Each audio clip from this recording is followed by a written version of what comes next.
the ones and twos. It's the Life Game Avengers. We assemble, especially when we're talking about good stuff from Marvel, because we've missed them. It's me, Lamont Tyson, Mr. Life Games, and that brother over there, the living legend, Larry. How you feeling, brother? Man, I'm feeling marvelous. Marvelous. I feel you on that one. That was a good one, my brother. And that's what we're talking about tonight, my people. Marvel. After just getting done with one of the highest watched series in TV history, not just in streaming, TV history, talking about WandaVision, now they're back with what felt like a cinematic event in your home with Falcon and the Winter Soldier. And Larry, and before we jump into this, how did you feel from that first few minutes of watching? I mean, they didn't pull no punches out the gate. No, they did not. They started this thing off like a Marvel movie. Mm-hmm. It was, I mean, it kind of reminds you of it kind of reminds you of the way that Captain America Winter Soldier started. You remember when he dropped in from the airplane onto that boat? It started kicked off just like that. And joining the party, ladies and gentlemen, we link up like Voltron, or better yet, let me say we link up like the Avengers when we got these comics. It's my big brother, Brandon Avery. How you doing, B. Avery? I'm doing pretty good, sir. How are you doing? I'm hanging tough, man. You know, we ready to talk some Marvel tonight, Jack. Hell yeah. What's up, Larry? How you doing? Oh man, I'm good. I'm liking that black hoodie over there. Yeah, man. I appreciate it. You know, yeah. If I ever come see you, you better check your closet before I leave. Okay, sure will, man. Sure will. Or Larry, you can do it the hard way and go to his store and just buy one. You can do it the hard way. I plan on doing both. Okay. Hold on. I'm my bad, y'all. I gotta adjust the setting. I'm gonna hop out and hop right back in. Okay. Okay. Take your time. Right. Take your time. Right. While you doing that, let me shout out everybody. My homegirl Tressa C in the building, been holding us down well over a year. Stanley Powell, Alex in the building, Support Gaming in the building. And while B. Avery's getting ready, Larry, talk about those first opening moments of Falcon Winter Soldier. How you was just saying it felt like a cinematic experience. Man, yeah, it felt like they started off like a full-blown Marvel movie. It looked really good. Like the scene with those I forgot what they call the wingsuit dudes. Woo! Oh man, that was so dope. I mean, it looks. I mean, I know that those dudes who do those wingsuits, they can do so much in real life, and it looks so good. It would have me wondering, can those dudes really swoop into a helicopter like that? I mean, I was like, nah, they can't do that because the downwash with the helicopter would have took those dudes out. But it looked so good and so real. I was like, did they really do that? Was that a real stunt? Larry, experienced base jumpers can aim pretty good. Now, I don't know, like I said, I don't know about aiming at the cross current of a helicopter. But base jumpers can aim and land very, very well. I've seen it done in person. No, I believe that. But that was the whole thing. I was like, I know they can do a whole lot. But it looked so good. It had me wondering, could they have really done the helicopter stunts? I was like, I mean, my better senses just had to take over and be like, no, it's not possible. The rotor blade, the wash from the rotor blades would have had them dudes chewed up. But it looked so good when they swooped down and the dude just sort of tucked in. It just went right into the helicopter. I was like, oh my God, that was sick. I was thinking the same thing. I didn't start thinking about that till about maybe 15 minutes ago when I was trying to watch the episode again. Because the first time I was like, man, that is just badass and zoop, zoop, zoop. But I was like, oh, wait a minute, helicopter blades. But I don't care. It looked good, to me. So I mean, fellas, we're gonna get into the full scoop, but the first opening scene made you feel like you were sitting in the theater. And I really like what they done with Anthony Mackie. There's no more taking a black dude and making him the underling or the sidekick for all the white people.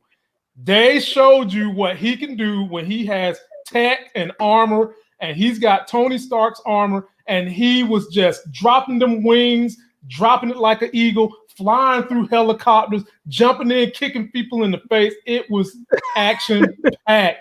And ladies and gentlemen, this brother done got the super chat game going. Oh, there we go. How you going to be in the video? This is what I'm trying to figure out, people.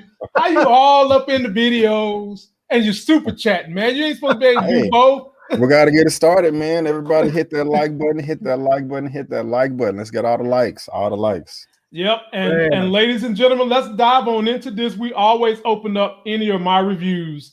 We do a couple of things on my reviews. Number one, we take snapshots from what actually happened, and we let that be the basis of how we guide the conversation along with your comments. And we always start with something that kind of jogs the memory of something you might have missed that was important in the movie. So take a look at this. We need someone to inspire us again, someone who can be a symbol for all of us. Join me in welcoming your new Captain America.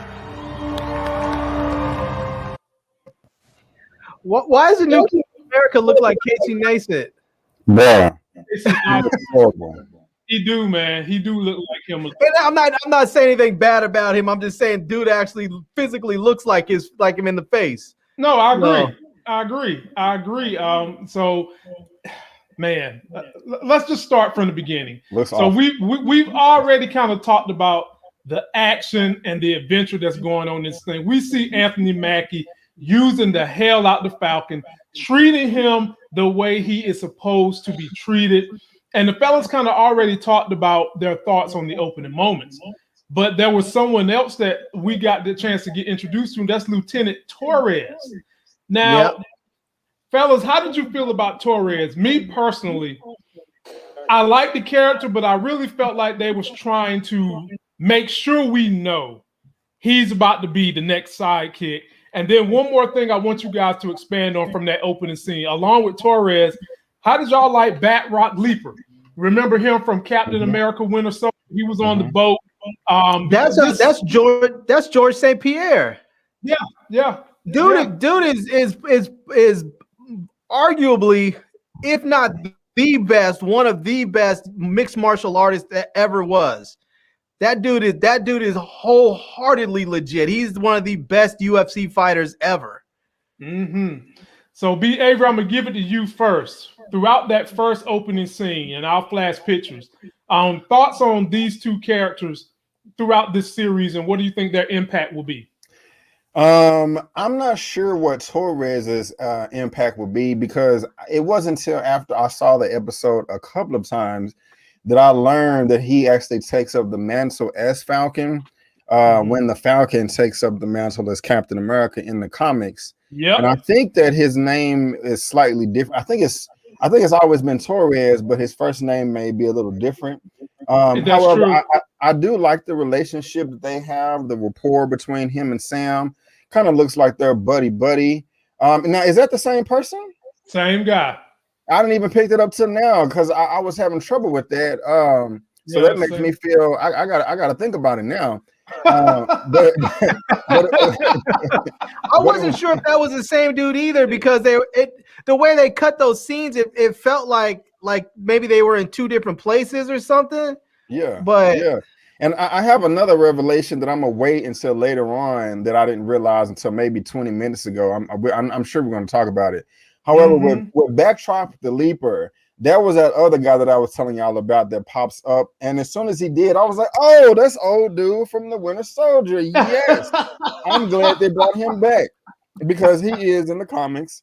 He is a Captain America villain. Yep. And so he's back in this. And I like the fact that he kind of beat Sam. You know, in the fight or whatever, and Sam had the wings, and that kind of just makes sense to me as far as the scaling of power, because in Winter Soldier, Captain America beat Batroc the Leaper, but in this, that Batroc the Leaper beat the Falcon, and of course, you know, the Falcon is not enhanced like Captain America, so he's not going to do as well, but you know, he still held his own. But I'm really happy that they don't kill the villains as far as he's concerned, because I was pissed off in Civil War when they killed Frank Grillo's character, Crossbones. And I'm glad that he's still alive right here. You know, he hopped out that plane right before it blew up. So I'm glad that he popped back up. Okay, Larry, thoughts on those two characters? Yeah, man, I'm looking forward to seeing what they do with the two of them. I mean, I like that fight scene. I like, part of me was wishing that Sam would have taken him out, inside the plane, because I was like, dude, what are you doing? Just like take them out. And then they came back and got back up. But if they didn't, we wouldn't got the rest of that, that great action sequence. So I'm all right. I'm all right with it eventually. But I like seeing George St. Pierre. So I'm glad that his character is going to be around, hopefully, for the whole season. He will, Larry. We've not seen the last of him because a lot of these characters, this is the beauty of Marvel. A lot of these characters we're going to see in this storyline, they're C-list characters. I think E-Man has already talked about that. I was going to make sure that I let people know that Falcon was never really that popular. He was black. He was never that popular. The individuals that they're going to be fighting was never that popular. And to be honest with you, Winter Soldier was never really that popular until we see him in Captain America, the Winter Soldier, which is still to this day one of Marvel's top 5 best movies they ever produced. Yep. And so it's great that we're seeing some of these characters come back. It just gets you more prepared for the story. Now, for the second part of this thing, we see Lieutenant Torres introducing, this is after the fight is over from the first initial action-packed scene. He's sitting down, and we learned that Falcon got some tech skills, fellas. Falcon ain't just some random black dude. He over there fixing his wings. Yeah. He's got some tech skills, Air Force, all that kind of stuff. And my man right here, Lieutenant Torres, he's a techie dude too. But he's enamored with Falcon because he's an Avenger. And so while he's doing that, he's taking selfies and introducing to Falcon this crazy ass group called the Flag Smashers. And one of their calling cards is the hand over the world, right? And the particular Flag Smasher in the comics is just this dude right here, who was a villain of Captain America. Fellas, and I'll give it to you, B. Avery. Where are we going to be going with the Flag Smashers? Now, the way that conversation went, it reminds you of something me and Larry have talked about on this show. The QAnon. What's another one of these groups, Larry, that just, they believe the world doesn't need policing. They didn't like that. These guys want the world to go back the way it was during the blip when people was just trying to survive. So this is kind of like Marvel, in essence, shaming those type of groups. So B. Avery, where are we going to go with this story? That's an interesting question. I had no idea the first time I watched this, the first time. I don't know much about the Flag Smasher more than what you just explained. I think I'm just looking at it though.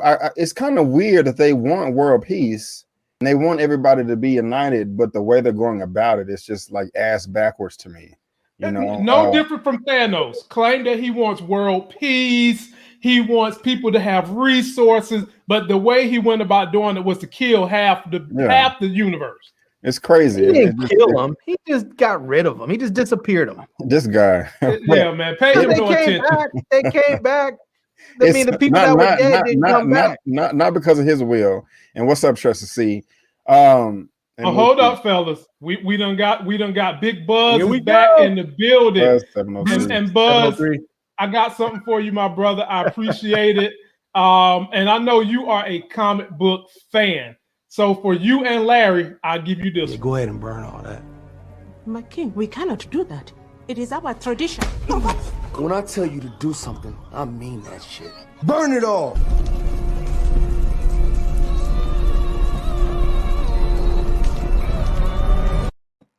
I'm trying to get this slow, man. See, Killmonger's so bad, he's going to take a second herb and then he's going to cross over to DC and go stomp out Darkseid by himself. This guy. That's just, I'm saying, man. True and rightful ruler of Wakanda. What I was, we'll see, Larry. But what I'm hoping to see, maybe what I think would be cool is that the actual Flag Smasher is like an actual person. Like he's like the leader of them, and he pops out like a little bit later, on top of Zemo or something, I don't know. I don't know much about him, but that is one way I'm sure where I would like for them to go. But so far, I like that they're enhanced, and I'm just trying to I'm trying. It's interesting because when you watch the trailers, it looks like they're humanized. You know, you get to see a couple of them without their mask, and they're talking like civil people, like they have some sense. So I'm really interested in where they're going with this, and you know, are they going to be trying to negotiate? Like, hey, we're not the bad people. We just want this. You know, like I'm really curious. They don't seem power hungry. They just seem warped in the head. So, and I can agree with that. And most likely they didn't really give you a whole lot, but the leader of the Flag Smashers is probably that chick from the trailers. And I'm thinking that this right here, now this person has an Adam's apple, and I'm not saying women don't have Adam's apples, but I don't think this is a woman. But I think the leader of the Flag Smashers is probably going to be that lady. Yeah. But in the comics, Flag Smasher was just this one dude right here. It was just this guy. But Larry, how do you feel about the way they're involving all these different? You've got Zemo, you've got the Flag Smasher, you've got some other little militia groups, and at the end we saw that you've got Agent Captain America now. How are you feeling about these Flag Smasher dudes and having to deal with an African American who's going to have to become Captain America / Falcon? Well, I'll be honest with you. When I was looking at that scene, I was sort of trying to figure out, are these guys the bad guys, or are these guys the good guys who are being presented as the bad guys? Because I mean, even though they obviously they robbed a bank, it looked like they seemed like they were taking great effort not to hurt people. Like they went through all of the charade of bringing all those people in there and put the face mask on, all that subterfuge so that they didn't have to hurt anybody. And they seemed like the one dude was trying to calmly walk away. And the only time he really engaged in any violence is when he saw one of his dudes that had come in and had put a mask on getting beat down by the cops. And then he kicked the dude. And then the other part when he beat up Torres, if you notice, he could have killed Torres. He didn't kill him. He body slammed him and knocked him unconscious and left him. He could have killed him if he wanted to, and he didn't. Right. So it makes you wonder, like, are these dudes bad guys? Or are these dudes good, misunderstood good guys? Well, I mean, you still can't go around beating up people, Larry. I mean, I see your point, though. No, I'm with you, Larry, but you still just can't go around just beating the hell out of people, man. I mean, if a black dude would have done that, his ass wouldn't even had a chance to turn his head. He would have been in handcuffs. Yeah. No doubt that would have happened if it was a black dude. But my point still remains is that it makes you wonder: are these dudes good? Are these dudes bad? What's the deal? You know, I'm with you on that, and I'm telling you, they're anarchists. And Lainey Womack just gave an excellent dissertation. Almost, we need a couple of more sentences. It'd be a great dissertation. Wondering, are we going to have racial issues? Well, Lainey, I can go ahead and tell you, you must have missed the great interview not only Sharonda did, but my brother up here, Brandon, did with Anthony Mackie and Mr. Spellman, who are saying there are going to be some hardcore race issues. They have to be. Let me just tell y'all this. You're talking about one of white America's most beloved characters. Behind Superman, Captain America is probably their favorite white guy behind Superman. They like him a little more than Batman because of the truth and all that stuff he stands for, which is hogwash. But anyway, and when they took this story and turned it into a black guy, I can remember my older friends who read the comics during that era said it was a lot of people that was upset about that. And if you listen to the interviews that are going on when they created the series, they said they was going to talk about this kind of unrest and what it would be like for someone who's going to be African American to assume the mantle of Captain America. So yeah, you get your popcorn ready, my lady. You get your popcorn ready, and they kind of address some of those issues already. You can already see the backdrop set up in this particular episode. And so after we got done, go ahead, Larry.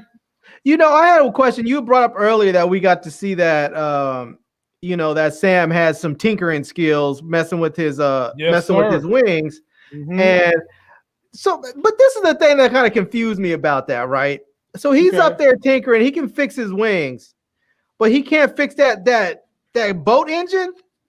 I mean, that boat, I mean, you're talking about an old school boat. This is not even something complicated. I mean, I bet you I could probably download some instructions off the internet or watch a YouTube video and fix that engine. It didn't look like anything complicated at all. It's old though. It's old. I was about to say it might. I was going to say maybe it needs to be updated along with fixing, because you know the sister. We're going to get there. We'll talk about that when we get there. You know, we'll just save that for, you know, sometimes hold your horses, my brother. Hold your horses. We're going to get there now. We're going to get there. Come on. We're going to get there.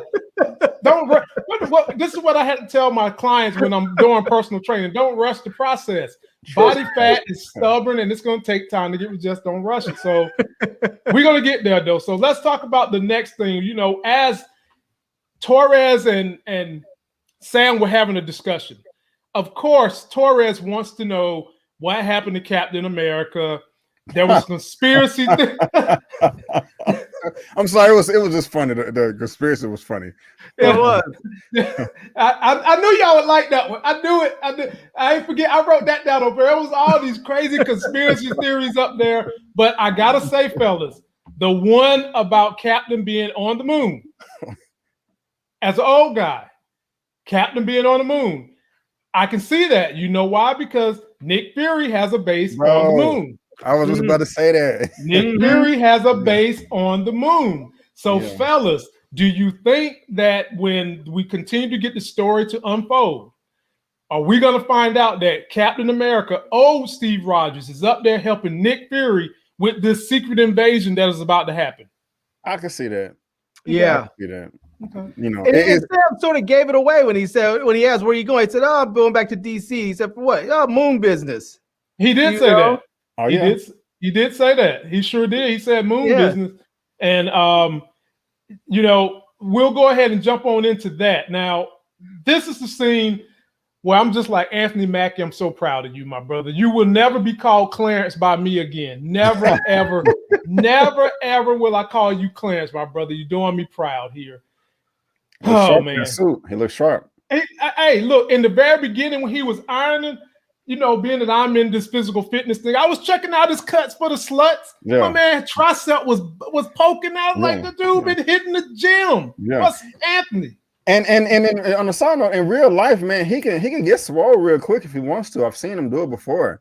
That movie he did, Michael Bay, with Mark Wahlberg, they were like weightlifters or something. Oh, like yeah, the one with the Rock where they were. Yeah. So respect to the gym. Respect to the gym. Hey, for sure.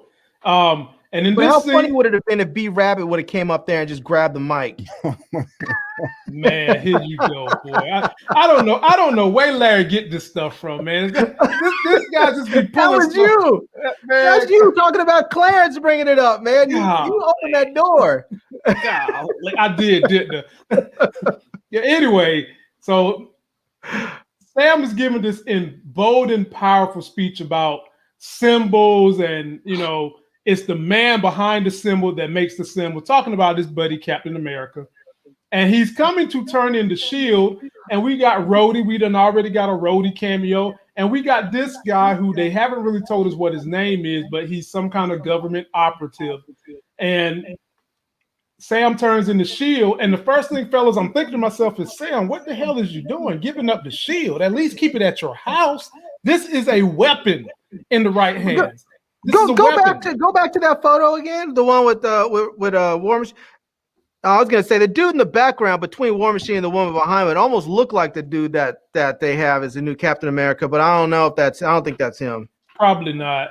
But in getting through this thing, when he turned in that shield, War Machine gave it to him because War Machine thought he was going to assume the mantle of Captain America, and he didn't.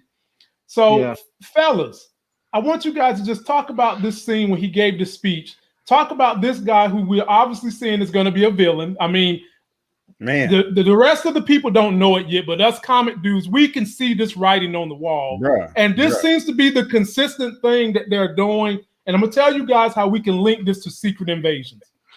I can just go ahead and tell some of y'all, some of these MFers is scrolls. I can just go and tell you that. And when we start talking about Bucky, we'll talk a little bit more about how he helped infiltrate governments with these people to do their bidding.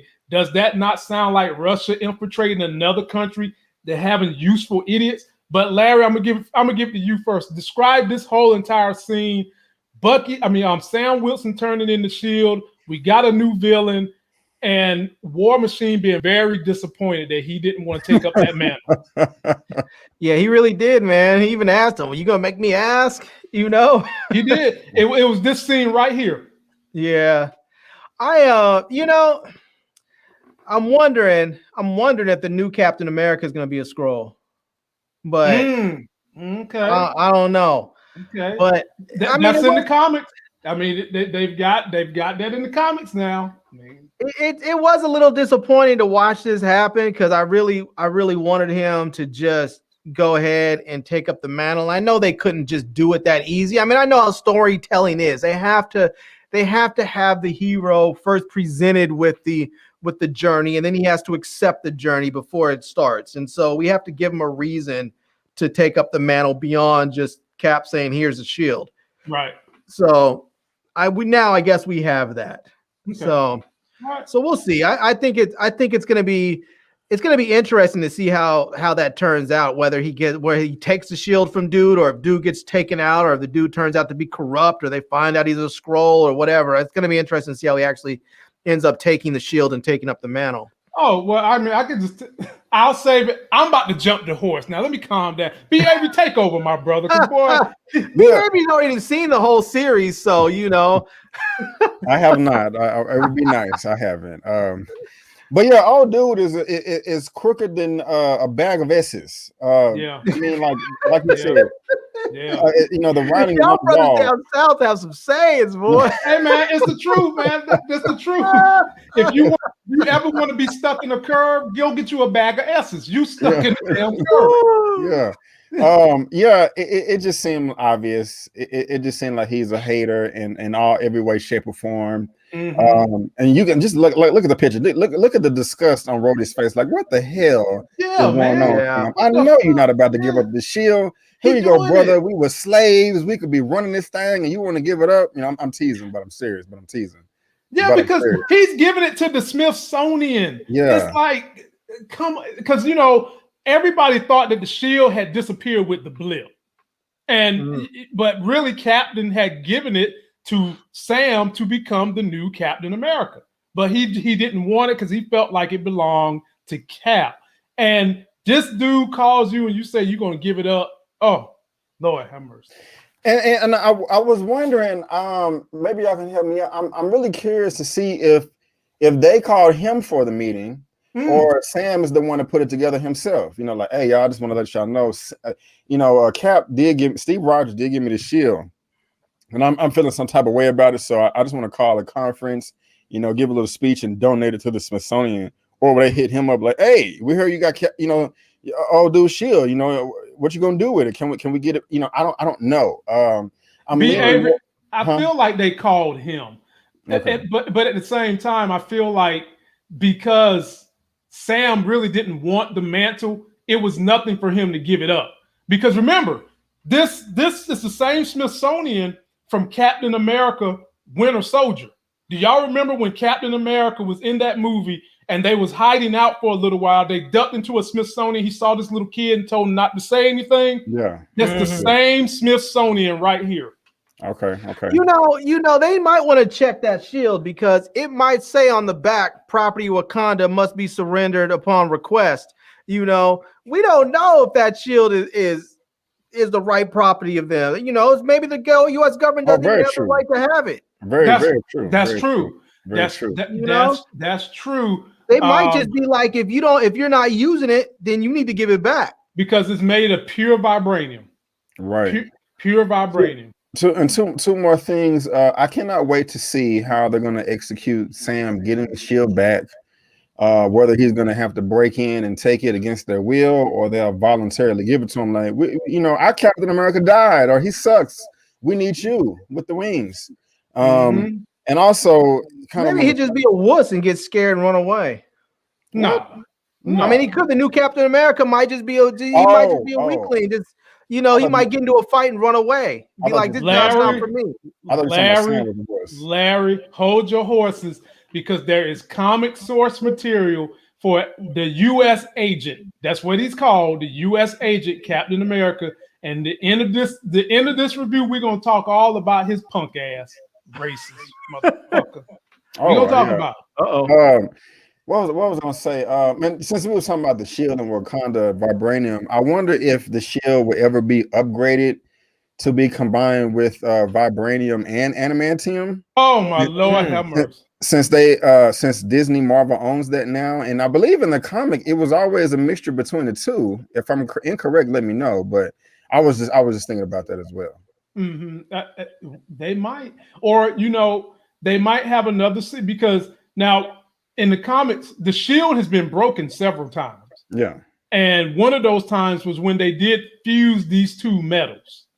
So I can easily see a situation where the right bad guy comes along, Kang or somebody destroys the damn shield, and then they have to fuse it back together with adamantium and vibranium. I'm just interested for when they drop adamantium into the MCU. Right. Now, in the comics, every time it was broken, it was done by some powerful cosmic figure that wasn't on Earth or something, right? Correct. Okay. Correct. Okay. Kang broke it. Thanos broke it. That makes sense to me, Right. I don't want it just to be some regular person that just hit it real hard, No, that's not going to happen. That's not going to. No. Now the Hulk has broken. The Hulk has broken. I mean, but he's not a regular person. But right. Hulk went to World War. Hulk came back, took that shield, just said, like it was a piece of paper, just like it was nothing. Yeah. I want to know if if Sam's gonna get that serum, the super soldier serum. See, hold your horses, man. We got God. We're gonna get, man. I was saving that too. God, come on, man. Come on. Hurry up. No, man. We got to let people get their opinions out, Larry. God, just hold your horses, man. Golly. Let's move on to the next scene, people. I don't know what Larry been drinking in that cup he got. It must be Ripple in that cup. Here we go. This was an Easter egg in this movie.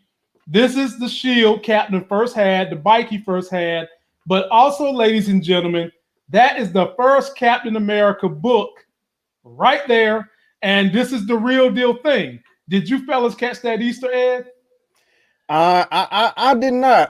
And go ahead and grab it, Larry. I'll be right back. Go ahead and grab it. Yeah, I caught the shield. I didn't catch the comic book though. Yeah, man. I caught the shield, but I didn't catch the comic book. That's dope. And I will tell you guys this. I don't want to take it down, but one of my professional trades was a respiratory therapist. I have a comic book series that my friend and best friend James Booker got me. The first ever Captain America versus the asthma monster, sitting right here. I'm gonna try to slide my camera so y'all can see it. What? You see that thing right there on the wall that I'm pointing at? The asthma monster? That's Captain America versus the asthma monster, 1965. And I got a copy of it. Because man. Look, he got one too. But his ain't the asthma monster though. Yeah, I thought I had the exact one that was in the thing, but apparently I don't. It's different. And I got this one too. Nice. See, Larry, I knew he was going to try to pull that, but I got mine up first. I knew he was going to try to pull. I said to myself, he's going to get something. And while he's getting that, I can point to mine that's right here on my mantle. Captain America versus the asthma monster. I knew this dude. I knew this Joker was up to something. I knew he was up to something. This guy here, man. But yeah, ladies and gentlemen, that was the Easter egg. This is the real deal. First ever Captain America comic, and they did put it right up here in the movie. Nice. Yep. And let us move on to the next clip. Okay. So now that we done got through all that, they starting to get into Bucky's story. Now, fellas, when I first saw this, I'm thinking to myself, wait a minute. In the trailers, his hair was cut. He wasn't the Winter Soldier. He had the Wakanda vibranium on. He didn't have this on. And then I realized he was dreaming. And not only was he dreaming, but he was dreaming about something that he had done in the past. And then he winds up killing this guy who winds up being Yari's son. And he wakes up from that and is just in a cold sweat. Fellas, what did you think about this introduction into Bucky? And you didn't know that this was going to be somebody's significant son, but now that you think back on it, how you feel about this whole scene? Bro, it's so much to unpack right here, man. Kind of first, like what you were saying, I was like, what the hell is going on? Why is Bucky going around killing people? And I was like, he has the long hair, and I was just confused. And when he woke up right here, you know, and having this nightmare, I was like, damn, this dude is like really going through it, man. And it's so perfect because I'm more excited about this than the action. And I'm excited about the action, but showing these characters in their broken mental state is really, really intriguing to me. And I can't wait to see how that develops. What would you say? But I didn't even put that together. Like when he was dreaming, I thought that was just a random dream. I didn't know that was actually a true event that took place. And it took me a few times to see this to realize that was actually Nakajima's son. Yuri, I thought that was a regular guy, and so man, like I realized that today, to be honest with you, today. Wow. And so that's crazy, man. But I'm really happy with where Bucky is and addressing his mental state and showing him in therapy and all that stuff. And I'm sure we'll talk about that scene. But so far, I was loving this. Just absolutely. Me too. Larry, what's your thoughts on it, my brother? My first thought was when I saw this was if the Winter Soldier can wear a mask, so can everyone else. You know? Oh my Lord! So I was thinking people need to mask up. Damn. But beyond that, I was thinking, you know, as they went along with this storyline more, I was like, you know, that's the one he's having these nightmares because it seemed to me like this is the only one, like out of all the other people that he killed, this is the only one that actually mattered to him, that actually affected him, because this dude is complete innocent. He didn't have anything to do with anything. He just happened to be in the wrong place at the wrong time and saw the wrong thing. And because, you know, I mean, he's making his amends and he's crossing names off his list, but he's not really affected by them. He's just doing it because it's an exercise he has to go through.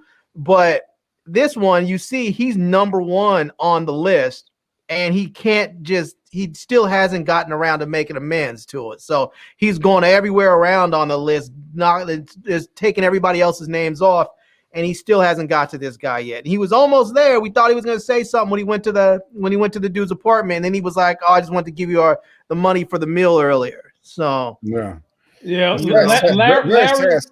Larry jumping all in front of the horse. He just told me to hold the horse down. Now he done went and jumped on the horse and then ran to the next stable. Ladies and gentlemen, if you didn't catch what he's talking about, Bucky has done a lot of things for Hydra, and this is the Hydra Book of Commands.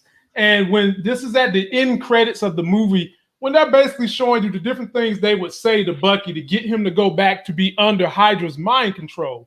So the whole reason why he's seeing this therapist is because of that.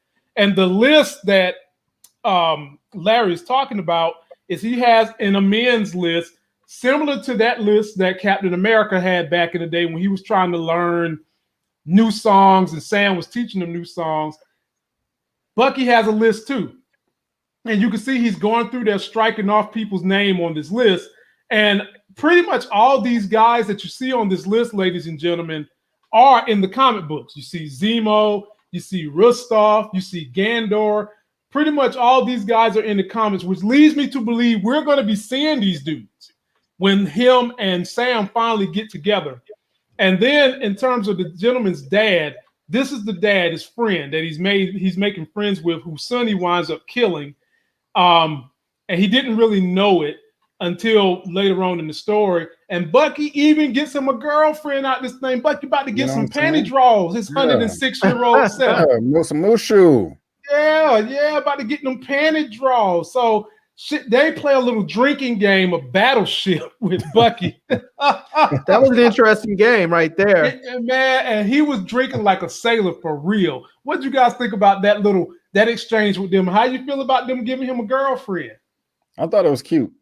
And I like the way that the older gentleman set it up, and of course she was feeling him, but I thought it was cute. He's been at the mix for a while, with the social skills. How old are you? 106. That's just gonna rub people the wrong way, but I liked it, and maybe this won't just be like a one little episode thing. Maybe they'll have a long lasting relationship, but we'll see. But I'm feeling it so far. Fellas, I can just go ahead and tell you right now. She is not what she seems. But Larry, I'm gonna give the floor to you. That's all I'm gonna say. Yeah, she's cute. It's interesting that they gave Bucky a well, I guess I don't know if he's really his friend. I guess he is. It really seems like Bucky sort of befriended him because he's trying to work up the courage, I guess, to tell him about his son. But it's interesting that he befriended this Japanese dude that is, probably around the age of a World War II vet when Bucky was in World War II fighting against, the Germans and the Japanese. So it's interesting that, that whole dynamic. And the guy sounds like he has an accent. So I'm assuming that he's actually from Japan and not a Japanese-born American. Not that Japanese-born Americans can't have accents, but, most people that are born here usually, even if they speak the language fluently, they still have just a regular American accent. But this guy seemed like he was, English was a second language, so I'm assuming he was straight from Japan. And I just found that was just sort of an interesting dynamic that you have these two World War II veterans from opposite sides that are friends now. So, and then you have Unique, you have Unique like Monique, but without the M. So, I'm assuming this dude's going to pop back up. They spent a little bit too much time explaining all that for him just to disappear. So right. I'm assuming Unique's coming back again. Yeah, we're not done with Unique, but when you start now, I don't care what they say. We gonna theory craft on this channel, damn it. We theory craft. We don't give a damn about the expectations unless Marvel flat out puts it out there and then they don't deliver. I can go ahead and tell you right now, Yuri gonna die. I can just tell you that right now. Yuri's gonna die, and I'm fearful that this chick is not what she seems. So, I mean, when you get, I don't know if she's a scroll, but if my memory serves me correctly, there was a comic series when Bucky had a girlfriend who turned on him, and I want to say she was down with Hydra or something like that, if I remember correctly. I'm not saying that she is, but it was something like that. What's she gonna do? Feed him some puffer fish? She might get the command book. She might get the command book and start saying those same Hydra words that Zemo said in the movie Civil War. I don't think it'll work anymore. I thought Shuri fixed him though. Yeah, she did fix him, but in the comics he's been unfixed. Okay. And guess who unfixed him? Now I'm not saying that she did it, but do you guys? Either one of you guys have followed the Wolverine series, and he had a girlfriend named Yuriko. Yeah. That's who unfixed Bucky Barnes. Yuriko. Really? Yeah, man. Her and all her technology and all that. Wow. So somebody in the comment section, Cleve17, said that he thought that the dude was the Asian soldier that was in their battalion in the first Captain America. I don't think he's old enough though. Yeah, he. Oh, that was World War II. He should be old enough. I thought that was World War I. Cap was in the first World War II. Nah, it was World War II when he was fighting against the Nazis. That was World War II. The Nazis didn't come along till World War II. Okay. It could be. Didn't all dude say he was 90 though? And Bucky was 106. Well, they were saying they were talking about no one lived past 90. So I'm assuming dude might be beyond 90, which would still put him in that range. Yeah. Well, my name is Unique, just Monique with a U. there was a bit extra, but yeah, we'll see. Maybe he will. I mean, they added that in there so that we would remember him. So he's gonna be back. Yeah, he'll be back. Now this was a touching scene right here. If you didn't catch that Bucky had originally killed this man's son, and you didn't pay attention to this conversation Bucky was having with her, you wouldn't have caught this, but he went to this man's house to confess and then he just couldn't pull the trigger. And when he saw this guy had a shrine for his son, and he looked at it, instead of confessing, he just gave him the money. Larry, what did you think was going to happen when he popped up at this door? I mean, part of me was hoping that he would say something, but I just knew he wasn't going to, because they're intentionally building on this storyline, so they can't just bring it to its climax in the first episode. So no, they're gonna have to bring this out a little bit. I wouldn't be surprised if Bucky actually didn't tell him and somebody else. Like, if you're saying that the girlfriend may not be who she says she is, I wouldn't be surprised if it was the girlfriend. Maybe she ends up being, a Hydra agent and actually outs Bucky as the one who killed her son. Right. Here's someone who knows the comics a little bit. He's basically saying Bucky even knew Logan during World War II. And he did. Yeah. They did. There was a time when Bucky, Steve Rogers, and Logan all teamed up with the Howling Commandos. Can we get that, please? No, right? Man, look. Before I want all the stories, Before we get the Howling Commandos, we got to get the Midnight Suns. They already done the Midnight Suns, because the Howling Commandos are basically a version of them. It's just that they're monsters. So it's so much story to be told here, but good one, D Steels, good one. You're absolutely right. B. Avery, get on this point. What was you thinking was going through Bucky's mind here? Just so much turmoil. But to be honest with you, I don't have much, because I just didn't put it together, man. Like, I was struggling identifying the characters on who is who, because I didn't know that Torres was the same dude that had that was doing the Red Hand investigation. Yeah. Then I didn't find out till a few hours ago that he actually killed his son. So I was a bit perplexed. I just knew it was a dramatic scene that was going to play out later. I just couldn't put it together at the time. But now thinking about it, man, this is tragic. This is horrible. Yeah, it's really tough. I just really feel sorry for Bucky. Like somebody that was a BC character initially, now is pulling at all our heartstrings. That this is crazy. So yeah, man. I'm just excited to see how it all turns out. Yeah. Are either one of you? Okay, I think, how do I couch this question? Based on this first episode, are you both emotionally invested in Sam and Bucky? Yes. Okay. Larry? Not yet. I want to be. And here's the reason why. When I watch this, and I know that maybe they're totally different things, so I shouldn't compare them, but let's just be real. These are the first two Marvel Disney Plus series, the Falcon Winter Soldier and WandaVision. So people are going to make comparisons between them. And this one felt much more like a traditional Marvel, movie, a traditional Marvel sort of property. But I found that I was much more invested and engaged in Wanda and Vision, because it was so different from what I expected. It was so I didn't really know what to expect, but it was so different from anything I felt like the MCU was giving us before.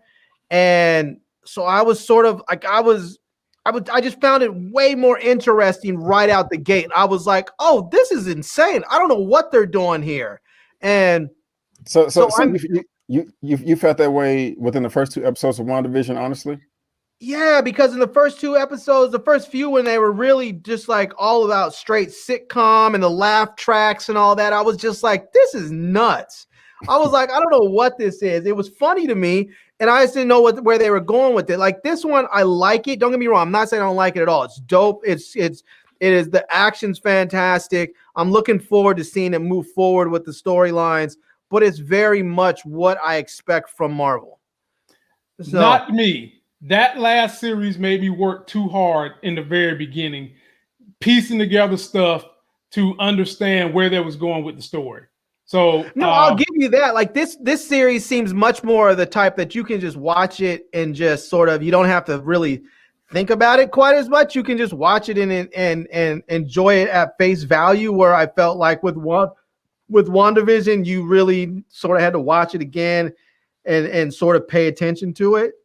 Not to say you don't have to pay attention to this one, but I don't feel like you do nearly as much. Like, this one, sort of what you see is what you get. This one, I feel like you definitely got to pay attention because look at all the stuff B. Avery missed. But this one came out the gate with the action, whereas WandaVision didn't. So that was one of the things I found interesting about it because they really made you. It was almost like they were making you earn the action. It was like, oh, we're gonna give it to you, but you're gonna have to stick around for it. We're gonna make you earn it. You know. Where this one just came right out the gate, just bang, bang, bang, bang, bang. So maybe this one will be different. Maybe they're going to make us earn the story. You know, you absolutely right, Laney. You absolutely right. He didn't give a damn about them children, so why should we think that he cares about anybody early on? I didn't say anything about her old ratchet kids. I didn't say anything about her old raggedy snaggletooth kids. I was talking about Wanda and Vision. See, Laney always got to start some mess. She always got, you know what? I already told you. She likes me. That's why she picks on me. It's one that's like picking on the kid on the playground. She goes punch the kid she likes on the playground. Laney, you all right with me, Laney? We're gonna have you as long as you have us. Now we gonna make me go back and watch this stupid show 3 more times. Go for it, man. Now we get into the backstory of Sam Wilson. They introduced that he had a sister, that he had a family business, a family boat, and now this part was making me mad. Now during this whole situation, the sister's giving Sam all this resistance because she's been down on their luck during the blip. She's tried to go to the loans, to get loans from banks. They ain't helping her out. Sam is committed to basically telling her, look, I'm going to get you this loan. We're going to revamp this boat, and we're going to keep my family legacy. And you can see they put the names of the dad and mom on the boat. This is the boat, Paul and Darlene. So they go to the bank. And ladies and gentlemen, how long have Black people been thrown through the gauntlet for trying to get things to elevate your income, elevate your wealth? They go to the bank and they basically tell them no. Sister was already in a hopeless state. And when her big brother was able to kind of just say, look, man, get your hope back up. We're going to get it done. They go sit with this bum who loves Sam, knows he's a Falcon, wants to talk about Tony Stark dying, wants to take selfies and shit, only to tell him I can't give you the loan. The audacity. And then ask Sam, how do superheroes make money? Does Tony Stark pay for y'all? Blah, blah, blah. And he tells him, look, I'm doing military contracts because that first scene when we saw Sam breaking through those helicopters, that was what he's talking about when he's saying he's doing contracts for the military. So, right. And he's got contracts lined up for years from now, which is exactly how Tony Stark made his money, through contracting with the military. And the guy still denied him, said there's been nothing on the books for 5 years, but I guarantee you a Trump could walk in there with a 0 credit, say that he knows somebody that knows somebody, and would have got the damn loan. B. Avery, I'll give it to you first. It is fucking ludicrous, bro, on so many levels. I mean, it just breaks my heart. You know, they doing what they got to do, trying to sell plates. You got these 2 innocent nephews right here. But that bank scene right there just sent me over the moon, you know? One, just the audacity for him to get all personal, asking them and all that, then asking for selfies and talking about Tony Stark. It just like, no matter what, man, if you save the world, huh? I'm with you. I'm talking to the guy. If you save the world, and I think I said this in my recap, at the very least, you should have the Armageddon care package. You know, you remember that Michael Bay movie from 1998 when it was like, we don't want to pay no taxes. Right. I was like, so, you know what I'm saying? Michael Clark Duncan wanted some housing at the White House. So I'm like, no taxes. Steve Buscemi wanted his parking tickets taken care of. You should get all of that. No taxes, guaranteed health care, guaranteed home ownership at the very least, you know. For every generation of your bloodline, or your namesake going forward. The whole lineage, bro. The whole everybody. Lineage, you know what I'm saying? And I'm not saying you got to put them up in some, you know, $5 million mansion. You know, give me 3 or 4 bedrooms. I'm good. I'll do the rest. I just need the basic stuff. You know, I shouldn't be stressed about fixing a boat. But of course, this is blatantly obvious. I mean, you know, you can save the world, but you can't get a loan. And then with Black people, You know, we can build the richest country in the world, never get compensated, and still can't get a gosh darn bank loan. You know, but you can take a selfie with us and do the Dougie with us in a photo and all this crap. But we can't get a loan. I like his sister though. I like that actress. You know, she's cool. I forgot what she's popped up in. But I like the back and forth between her and her brother Sam. You know, they're arguing, but 2 seconds later they're kind of like, bro, sis, you know. So I'm feeling that. I'm just happy that we're getting to see where Sam comes from. You know, I agree to be able that their back and forth that they have between Sam and his sister. You could tell that a black person wrote that because it seemed really authentic. It was just sort of like them going back and forth, and even like that the last part when she said, "Oh, you're gonna do me like that, even though you know I'm right," and he was like, "Yep." Yeah, you know, yeah. It was just like, and they were cool too. You're just like, so, you know what I'm saying? They both respect each other still. You know, they don't look down on each other. So yeah, I like that a lot. Larry, the floor is yours now, my brother. I tell you, when I was watching this, and I saw this scene, I was thinking to myself with the whole bank thing. Part of me was thinking, okay, this is maybe this has some racial thing to it, but then I started thinking maybe there is a racial element to it, but maybe there's not necessarily, because I just finished watching Justice League and we just saw that Superman's mom lost her house. I mean, Superman had been taken out and she didn't have any income because he wasn't there to help her, and she lost her house. I mean, I have a rebuttal against that. Respectfully. Well, the thing about it is Superman's identity is being kept a secret.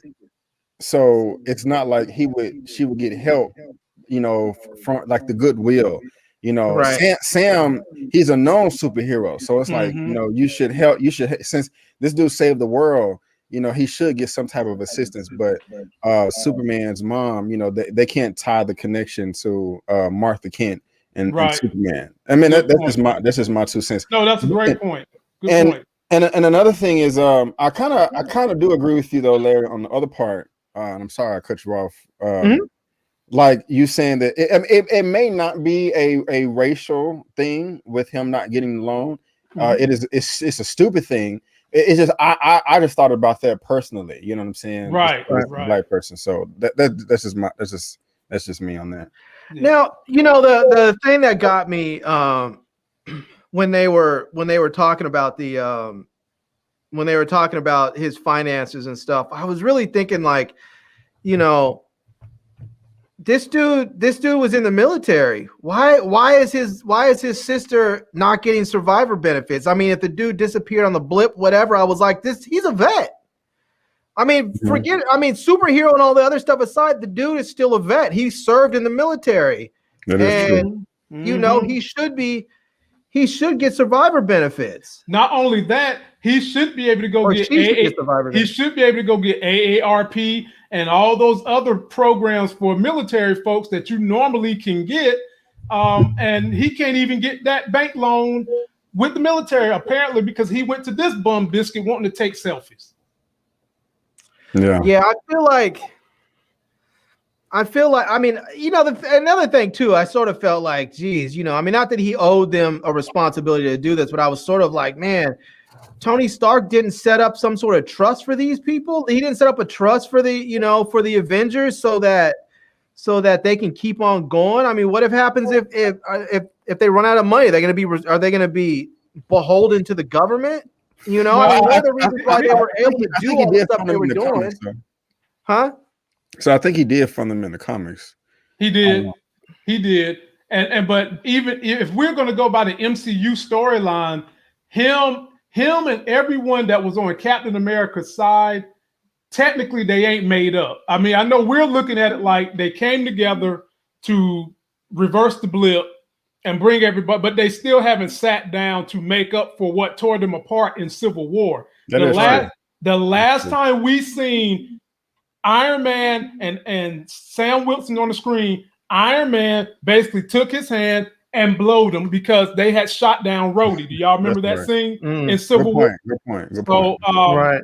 if there was something to be put in the works, it might not have been put in the works yet because Iron Man hadn't had a chance to sit down, hash out everybody. What are we going to do now? Okay.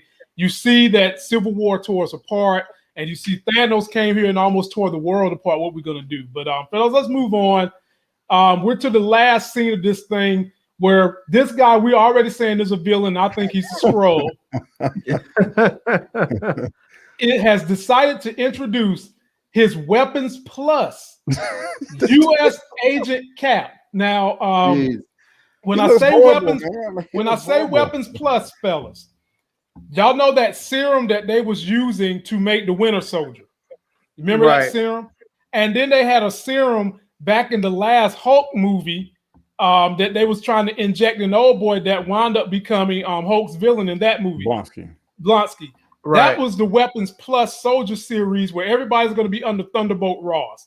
So this guy may not be a Skrull. He might be Hydra. Yeah, no, he's not Hydra. He's not Hydra. He could definitely, before he would be Hydra, he'd be a Skrull. But the issue here is U.S. Agent Captain America in the comics went up against the real Captain America. The difference between the two is the Captain America that we know and love is all about truth, justice. He says yes, ma'am, and no, ma'am to women that are younger than him. This other Captain America, he'll kill your ass right now. You ain't even got to get a temper. He's the antithesis of Captain America. So B. Avery, how are you feeling about the Weapons Plus U.S. Agent Captain America? They just made him look whack on purpose. He looked goofy as fuck, bro. Like he don't look heroic or threatening at all. Not yet, man. But when you see him go snap a cat's tail, and then he go beat up an old lady, then he go kill a superhero, then you be like, okay. Yeah, I don't know much about him. To be honest with you, I didn't really start hearing about him until they started promoting this show. But he looks whack, man, and I hope Sam whoops his ass. I hope he just gets a good ass whooping. I don't know, man. He's got that Weapons Plus juice in him. It's gonna take probably Sam and Bucky to beat him down. But since we're at the end, let's bring up the point that Larry brought up earlier that I was thinking about as well. I'll give it to you, Larry, if you remember. You were talking about this character right here. Yeah, I was talking about Sam. I want to know if Sam's gonna get the serum. Right. Because I said I want Sam to whoop his ass. If Sam does get the serum, I would love to see that fight. Maybe he doesn't need it. Maybe. I don't know they're going to give him the serum up here. I don't. I want to. If they don't, that just holds it, even makes it even more true about how black people are. That we don't even need the damn serum.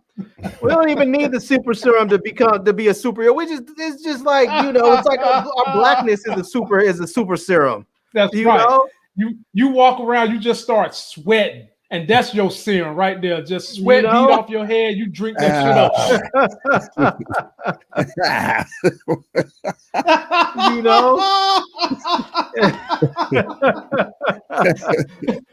So, having said that, ladies and gentlemen, an Incredible Hulk roll up on you. I'm not fighting him. Hulk be like, I'm not smashing him. He's sweating. Don't put on no deodorant today. No. So, fellas, where are we going to be going with this story next week? I'll give it to you first, Larry. Where do you think they're going, or what would you like to see happen next week? I would like to see Bucky get him some. Oh, he want Bucky to get them panty draws. Oh. I mean, for all we know, Bucky's a virgin. I mean, dude's been out there. I mean, he was, what he was in. I mean, Bucky was out there in the 40s when people weren't having premarital sex like that all that often. They were up there. Larry, they was. I mean, I know they were, but not Larry in like they do today. Larry, they was getting it in probably even worse then. Okay, well, I still want Bucky to get him some. I mean, damn, the dude, he said, look, he told his therapist, I've been going from one fight to another fight for the last 90 years. I was like, after 90 years, dude owes him. Collectively, the country owes him a little bit of fun. He probably got some in Wakanda. We don't know. Yeah, from Shuri? You think Shuri gave him some? I don't think it was Shuri, but you think they have a special? You think they have a special sex version of the Dura Milaje? I mean, let me tell you something. Smash anywhere. I can answer that question for B. Avery right now. I can answer that question, B. Avery. He did not get none in Wakanda. You know why? Why? Once you go black, you don't go back. He would not been messing around with that Asian girl if he would have got him some draws in Wakanda. Right. I can tell you that right now. He would have been trying to get back to Wakanda. Yeah. I mean, dude's only got one arm. I'm not sure he's ready for that vibranium goodness right there. Boy, so, I don't know, man. So, B. Avery, what are your expectations, or what do you want to see happen next week? Man, it's hard, man. It would be nice to see Bucky get some, but no. I want to see. Oh, sorry, B. Avery. I forgot to say. I also want to see a dope cameo next week. Yeah, that'll work. Yeah. I just want to see more of what we got this week because they opened up so many subplots. They did. With Sam and his family and the finances, the government contracts, the relationship with his sister, this U.S. agent, and also Bucky dealing with his therapy and with the Flag Smashers. That's like 5 or 6 storylines right there. I mean, just keep all those going simultaneously until it all converges in episode 5 and 6. You know. This is what I do want to see. I would be actually disappointed if we don't get to see this. I don't want to just see Rhodey come back. I want to see him come back in the War Machine suit, right? And help out in the fight. I want like a Bucky, Falcon, and War Machine team up where they just knocking all kind of heads off the wall. Right. That would be kind of cool. I'm with you. Yeah, I want to see that would be dope. I also want to see Sharon Carter come back. Everybody knows I'm a huge fan of Emily Van Camp. That's my girl. She's on The Resident, by the way. I want to see what role she's going to play in this thing.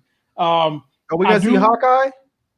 We're not. Are we going to see Hawkeye in this? I don't think we're going to see Hawkeye in this series. It would make sense, I think. But I'm wondering, are we going to see Nick Fury in this series? I think we'll see him, but it might be at like the very end or something. Right. But I think we'll see him. Yeah. I guess if we've learned anything from WandaVision, we have to know that they seem to do a good job of containing the characters within the universe. Like we was expecting they might bring in somebody different. They didn't really do it. And we're sitting here hoping that they might bring in Nick Fury, somebody like that. They might not do that, fellas. We might have to just accept what we've seen so far, which is good enough for me. I mean, I'm fine with that. But when the powers that be come to take on Agent Captain America, it's going to be a dogfight. And then we've got to see how does Zemo play into this. So you got to deal with Zemo, his crew. Yeah, Zemo's in this thing. Then you're still going to be dealing with the Flag Boys. There are some storylines going on. And I think at the very least next week, we're going to see Sharon Carter come back. Real quick, I heard somebody say this in like another broadcast about a week ago, and I never thought about it. I know that Zemo always wore the purple mask in the comics.